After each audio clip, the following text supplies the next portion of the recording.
আল্লাহ মানুষের হেদায়াত দৌকা। আমার কথা রাগ করিলেন আপনারা? তাহলে আপনারা বলেন তো, এই যে এখানে প্রথম গুণ বলা হলো, রহমানের বান্দারা অহংকারী নয়, তারা বিনয়ী হয়। আমরা অহংকারী হব না বিনয়ী হব? জোরে বলে, অহংকারী না বিনয়ী? আল্লাহ আমাদের সবাইকে বিনয়ের গুণে গুণান্বিত করে দাও। নাম্বার 2, 2 নাম্বার, রহমানের বান্দারা হয় সহনশীল।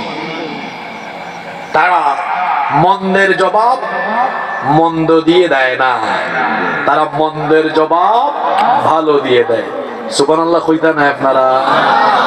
বুঝলানি এটা কি জাত পালা গুণ? আপনার একে গাইল দিছে, আপনি কইবা রাস তোর অত বড় সাহস, তুই কিছু দেখান গাইল, আমি তুমি দোকান গাইল। ঠিক আছে রে কথা? এটা রহমানের বান্দার গুণ নাই। রহমানের বান্দার গুণ হইল ওই যে কিছু তালকুর আছেন না, সুগুলকুর ভাই সাহেব জানেননি অমুকে আপনার কথা কইছে, কত বড় সাহসটা। এটা তো রহমানের বান্দার গুণ নাই। এই একজনে কইছেন ভাই সাহেব আপনার কথা কইছে, আপনি কইবা ঠিক আছে, তানরে কইবা আমি তানরে সার দাওয়াত দিছি। সুবহানাল্লাহ, আমারে গাইল দিছে, আমি গাইল দিলাম না, মাত্র গাইল দিলাম নেই।